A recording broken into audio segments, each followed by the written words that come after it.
The Austin movement is officially over for American Airlines. After a few years of facilitating the airport as a focus city, American Airlines is going to be discontinuing the majority of their routes at the Austin Bergstrom International Airport. Was the writing on the wall from the start? Did American Airlines catch some unlucky breaks? Maybe a little bit of both? Let's dive into the facts and see what really happened to American Airlines at the Austin Bergstrom International Airport. Alrighty, everybody, let's dive into the facts of the Austin movement and see what happened to American Airlines at the Austin Bergstrom International Airport. So we're going to be referring to this article from 1 mile at a time, as they did a really good job, and we'll also cover some statistics for load factors and some other components of why American Airlines is canceling the majority of the routes here at the Austin Bergstrom International Airport. So let's just go ahead and refer to this article, and I'll add in information as needed. So let's go ahead and get started.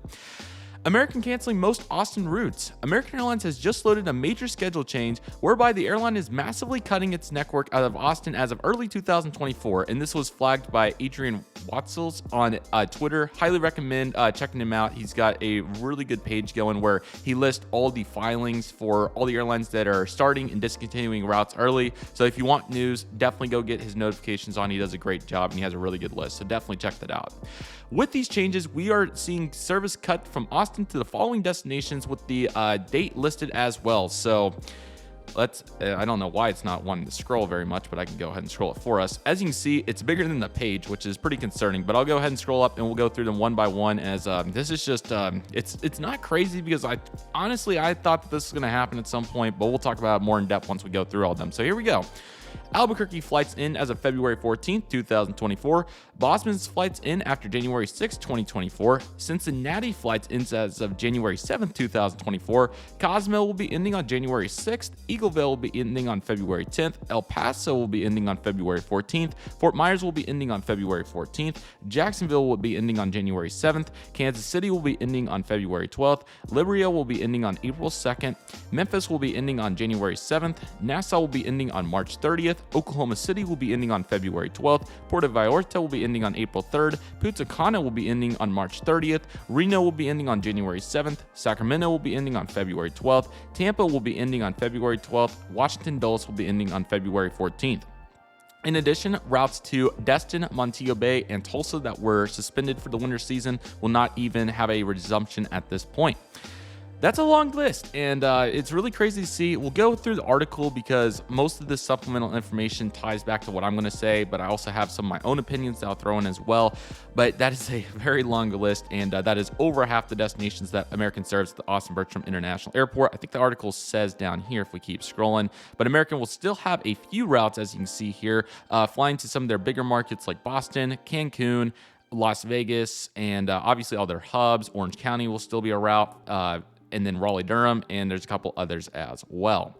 So pretty interesting right here, and it's just absolutely fascinating. So 1 mile at a time did a really good job going into some bullet points regarding why he thinks that they're going to be pulling out of the Austin Bergstrom market, and pretty much I'll add on my opinion, but everything that he said was really accurate. So let's go ahead and see what's really going on here at the Austin Bergstrom International Airport. So here's what he makes of the service cuts in Austin. So let me go ahead and scroll it up so you can see this part. Apologies. So clearly American was banking on continued growth in Austin, and they wanted to get ahead of other major carriers, but that hasn't materialized the way the airline has hoped. So this is pretty much correct. Austin, unfortunately, over the last year has seen a significant decrease in their growth, which I was unaware about until reading this article, which is really interesting. But house values have went down. The whole economy it's not like flatlined, but it's not near as exponential as it was, which is really unfortunate. But when you have additional cities coming into the mix, this is kind of to be expected. So other cities in the US are really thriving, so somebody has to take the hit, and it appears to be that Austin's taking a little bit here.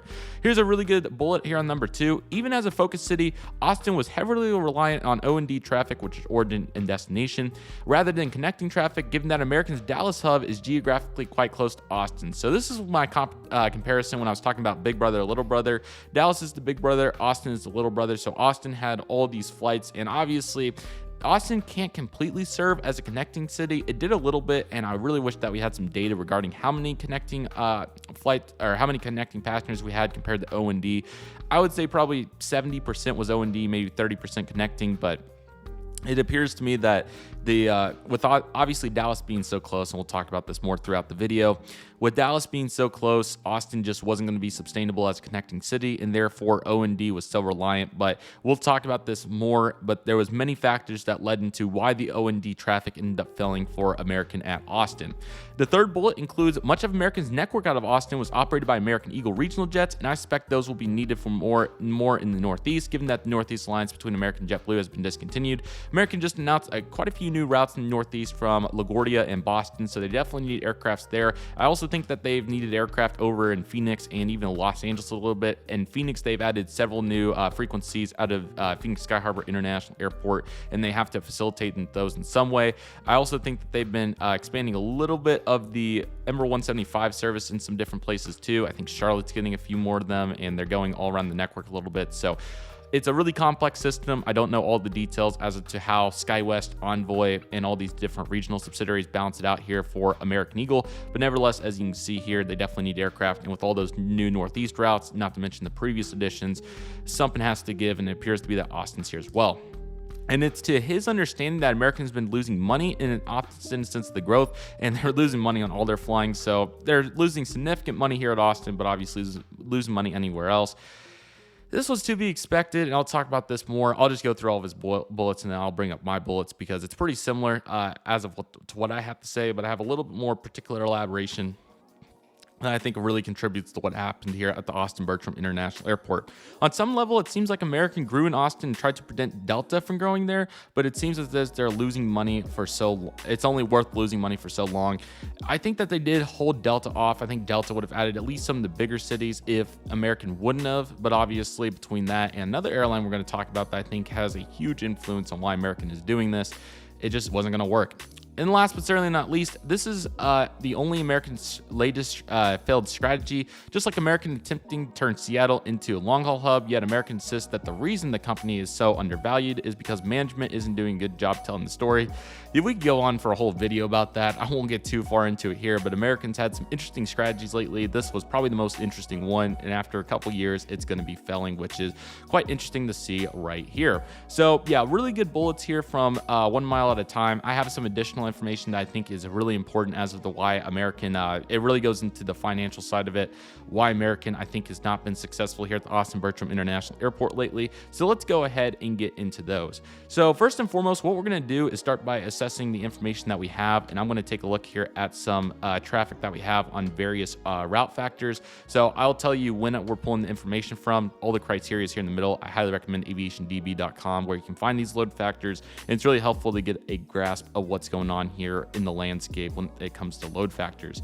Okay, so as you can see right here, this is in June of 2022. This is Tulsa to Austin, the route. So American Airlines and Southwest Airlines were competing on this route, and even during June of 2022, which is a peak time for Austin travel, really travel in general, but Austin certainly during that summer and even a little bit until fall time is peak.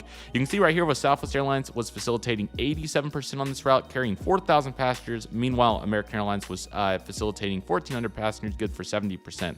That was about where American peaked at, was 70%. There was a couple months where they were closer to 85 prior to Southwest's arrival on this route, but that's another big bullet we'll talk about. Is Southwest Airlines I think pretty much dominated the majority of these markets American Airlines trying to facilitate.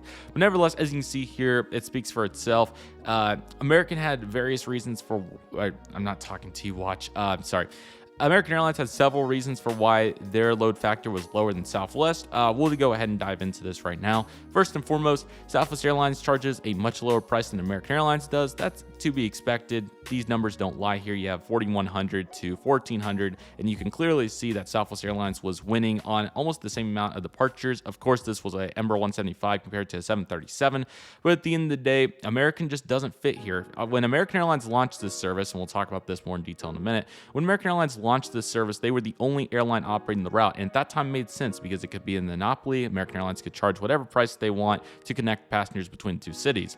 But smart Southwest Airlines knew that at any time they could could come in on this route and completely clap them with regards to the load factor, and that's exactly what they did. Southwest Airlines has struggled on this route in the winter months, but there's several markets that they struggle on the winter months for various reasons that we won't get into in this video. What we will get into is that when Southwest Airlines does decide to demonstrate effort on routes like this, they're going to win, and that's exactly what happened here. I also have another load factor to show from February of 2023 to show how bad that it got for American Airlines at the worst of the worst. 47% facilitated here, 900 passengers out, 1,900 seats, and this just simply came down to this is not the time of the year to fly it. I think one of the biggest problems with the Austin Bergstrom movement is that during the winter months, it really wasn't feasible to do this. There was not enough O&D traffic.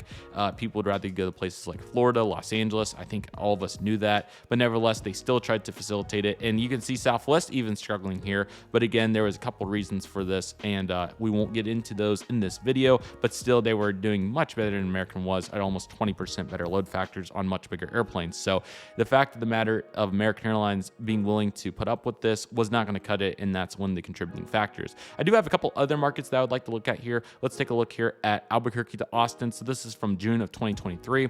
You can see here where American's doing pretty okay at 73%, but the biggest problem here is that they were flying it double daily. I don't understand how the networking department missed out on this so bad to where if this would have been once daily or on Thursdays, Fridays, Sundays, have an additional flight or something like that, you definitely would have been much closer to 90-95%, no question about it.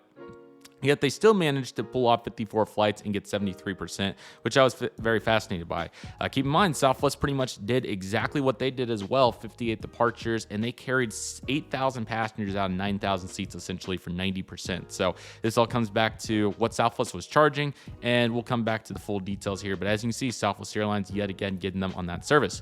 Another really interesting one was the service from Austin, Tampa, which I was really surprised why several of these were cut. Here's Austin, Tampa particularly, and as you can see here, American Airlines on double daily mainline service was facilitating 6,000 passengers out of 9,000, coming in at 66% for June of 2023, which is not good. You got to do a little bit better to that. They need to keep this Envoy. That's what they were doing good on. I would have did double daily 175s there, but as you can see here, Southwest Airlines doing double daily 737s, and they got up to 86% as well. Same principle, just really interesting to see here. Here's a really interesting market that Southwest is not on out of Austin during this time frame in June of 2023, and that was the Cincinnati. Allegiant, Delta, and American were operating this service, and as you can see here, very interesting to note that Allegiant Air is coming in at 94% with 1,300 passengers. American's coming in with 1,800 passengers on a daily departure here in June of 2023, coming out to 80%, which is much better. So this is proof that a daily service, even with all this competition. So essentially, if you want to do it this way, Allegiant and Delta here,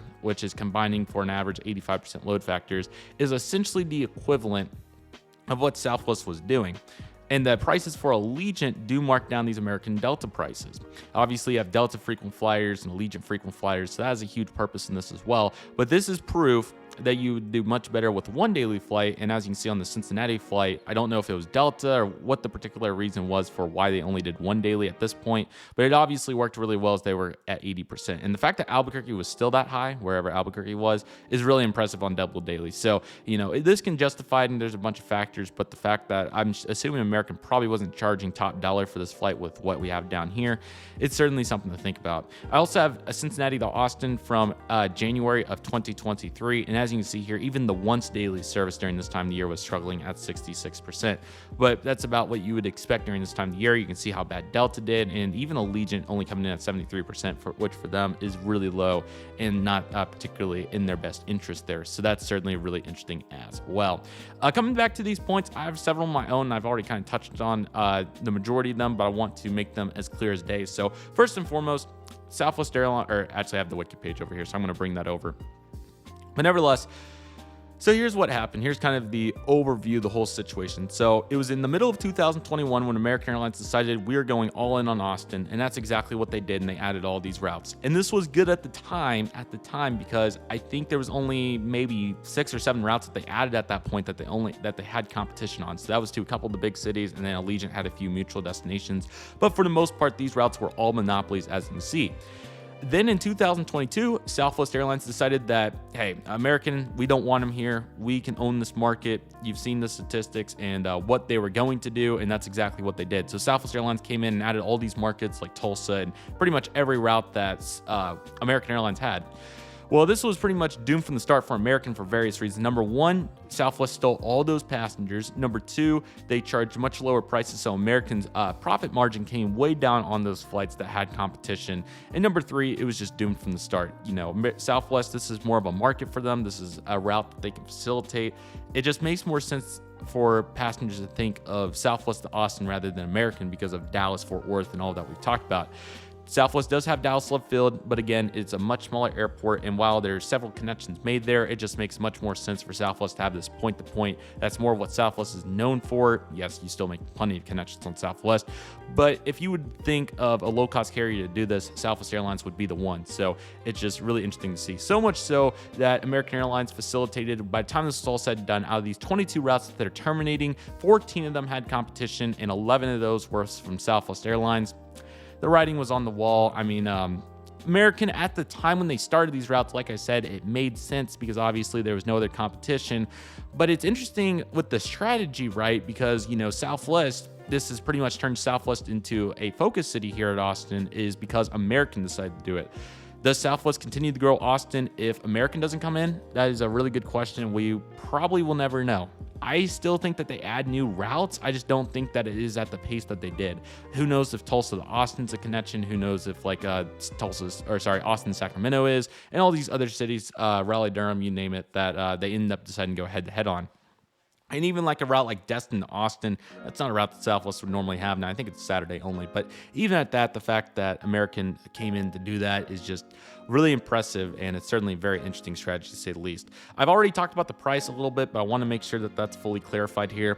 When Southwest came in and made these prices what they are, American was screwed because the profit margin that they were going off of was all these routes being monopoly, and that's going to be the 11 that I talked about, those particular ones, because those are the really big ones here that are ending. Some of the other ones are really interesting, particularly Tampa, Punta Cana, Puerto Vallarta. I thought those are all really good markets for them, so much so that you can see here on the wiki, the international traffic, that American certainly wasn't doing nothing here. You can see on Punta Cana and Libria where they were doing 34,000 a piece. I would think that that's pretty solid, so I'm really interested by some of these cuts. Tampa, like I said, and then there was a few others that really caught my eye. I thought at the end of the day, Cincinnati was pretty good. Albuquerque was going double dailies, so I'm really interested that they're choosing to terminate that. And then there's some other interesting ones like just Sacramento, Reno, Dulles. Some of these just really don't make much sense, to be completely honest. Cozumel was another one I was really interested by, and then they just had some overall really interesting routes like Eagleville, Bozeman, and Palm Springs somehow staying on the lineup, which is really impressive to say the least here. But you can really see that it's really interesting what they've done here, and I'm trying to figure out what exactly happened to some of these. But at the end of the day, the others, and I've showed you the data, like these Sacramentos and Tulsas and Oklahoma Cities and Cincinnatis, and some of these make a little bit more sense. El Paso was another really interesting market that they had, so that's certainly interesting. Another huge contributing factor that didn't even get mentioned yet is some of the times on these routes were really odd, particularly Tulsa and Oklahoma City always stood out to me. These flights would either arrive in at 8:30 a.m. in the morning or 9 p.m. at night, and for the majority of the O&D traffic, it's going to be leisure travelers, and for those leisure travelers, they don't want to travel at those times. They want what Southwest is providing with more reasonable times, such as 12 p.m. or 4 p.m., so that you don't have to go completely out of your way to wake up super early in the morning or stay up super late at night to go to a leisure destination. Business travel is a little bit different. Austin did facilitate a little bit of that, but at the end of the day, not near enough to supplement what American Airlines was trying to do here with the Austin movement. Let's see what else I have here that I was trying to read. I'm trying to see what I wrote here. I can't see it. What am I trying to say here? Oh, when all the routes started, it was only American, not Southwest. We already talked about that. I was trying to see what I wrote there. And then, what am I trying to say here?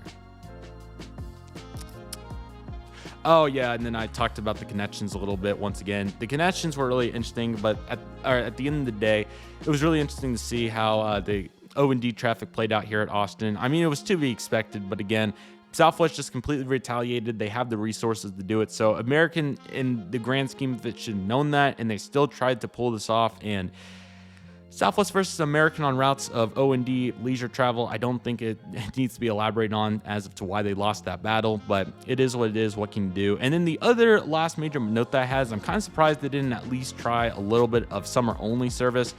at the end of the day, it does make quite a bit of sense because summer's your highest travel period and you need those extra regional jets for, like they talked about, the Northeast, but also for your additional frequencies out of Dallas and other places like that.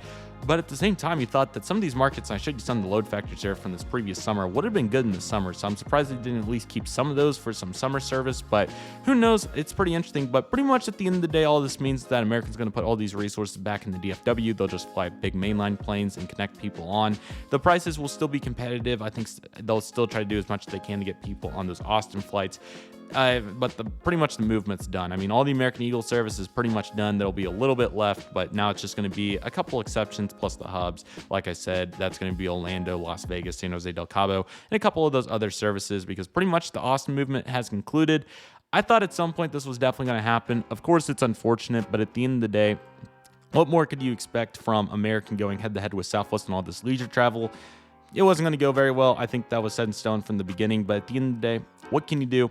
It is over. American Airlines, the Austin movement, it was good while it lasted, but now it's just going to be the Southwest movement at the Austin Bergstrom International Airport. And if you're Southwest in the headquarters right now, you are absolutely vibing because you're going to get all those passengers. You're going to be brimming these 737s. You can charge whatever you want now, which not completely, but you can charge really nice prices. And overall, it's Southwest's market to have, so they can do whatever they want with it. I don't see anybody else coming in to compete with them. We've seen other airlines at Austin try really hard in the past, like Frontier and Via Air, both those in the 2018-2019 timeframe. Frontier completely fell apart. They're down to one route, as you saw there. They're only going to have Denver in November, which is, or right now, I should say, which is really crazy considering they had 30 destinations. And of course, they also had service to Via Air when they were around their Embraer 145s, tried all these services, and just because of lack of promotion, other reasons, that didn't sustain either. So now it's Southwest. We'll see if somebody else tries it in the future. It would be a good opportunity for a startup airline, but you have to be very particular and very precise, especially going head-to-head with Southwest. If I was an airline, I would go try to keep working on San Antonio a little bit, which I think still has some markets to be filled, but I would have to look more into statistics. But yeah, that is it for the American Airlines Austin movement at Austin, or sorry, the American Airlines movement at Austin. It is over. It's unfortunate. It was fun while it lasted, but now it's Southwest's market to have. Let me know what you thought in the comment section. If you want to see more of these aviation news videos, please let me know in the comment section below. But nevertheless, that'll do it for today's video, everybody. Thank you all so much for watching. Thank you, or sorry, I've been skipping the outro, so screwed up lately. I don't know what the deal is, but thank you all so much for watching. I really want to thank you all so much for watching today's video. My name is Redriveraviation. Take it easy, everybody. Stay safe. Trust the process. Do you love and love you do. My name is Redriveraviation. I want to thank you all so much for watching, and I'll see you all soon as Redriveraviation is signing off.